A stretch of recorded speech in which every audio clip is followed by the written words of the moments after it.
mau netral ngomongnya ini style dari Pak Prabowo lah gitu ya. Itu style Betul. pemerintah Pak Prabowo. Tetapi bagi kalangan publik domestik, apalagi sekarang rakyat yang melihat bahwa situasi Indonesia itu sedang tidak baik-baik saja, ketika ekonomi mereka menekan, kehidupan mereka dari hari ke hari sulit, dan kemudian melihat Pak Prabowo pergi ke luar negeri sangat sering, dan bukan hanya pergi ke luar negeri yang jadi persoalan, tapi kemudian rombongannya Pak Prabowo itu yang saya kira secara tidak langsung kemudian terungkap dengan atau tersingkap gitu dengan pesta yang dilakukan di mempestakan ulang tahunnya Teddy di Perancis kan kelihatan sekali itulah sebenarnya inner circle dari Pak Prabowo yang disebut oleh banyak media sebagai atau netizen sebagai hambalang boys kan begitu ya Betul. Mbak Agi ya.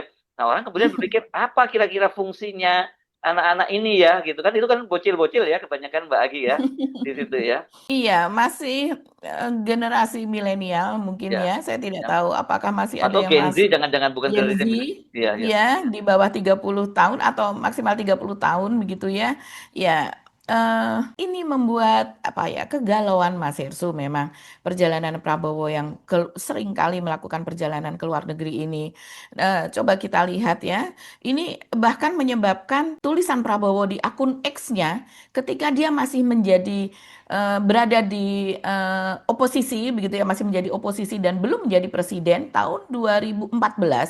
Kalau melihat tanggalnya ini di postingan di akun X ini pada tanggal 28 Februari 2014, sementara pergantian presiden kan pada tanggal 20 Oktober setiap 5 tahun sekali. Jadi ini masih masanya SBY dan ketika itu Prabowo menuliskan sesuatu mengkritik tentang anggaran dinas begitu ke luar negeri dan ini sekarang diserbu. Bayangkan postingan, tulisan, unggahan yang sudah dilakukan 12 tahun yang lalu, 2014 ke tadi 2026, digali-gali itu lagi diserbu.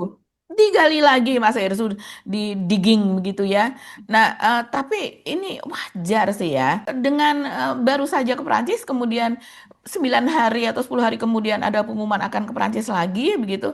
Ini efisiensinya di mana begitu kan? Kalau seandainya acara hampir-hampir sama saja, kecuali memang ada sesuatu yang sangat besar yang berdampak, sangat ya berdampak kepada ekonomi Indonesia terutama. Karena sekarang orang selalu mengaitkan segala sesuatu dengan ekonomi akibat dari yang lain aduh efisiensi, kenapa ini enggak? Coba kita lihat, iya coba kita lihat ini salah satunya yang viral nih dari Terelie ya, Hmm.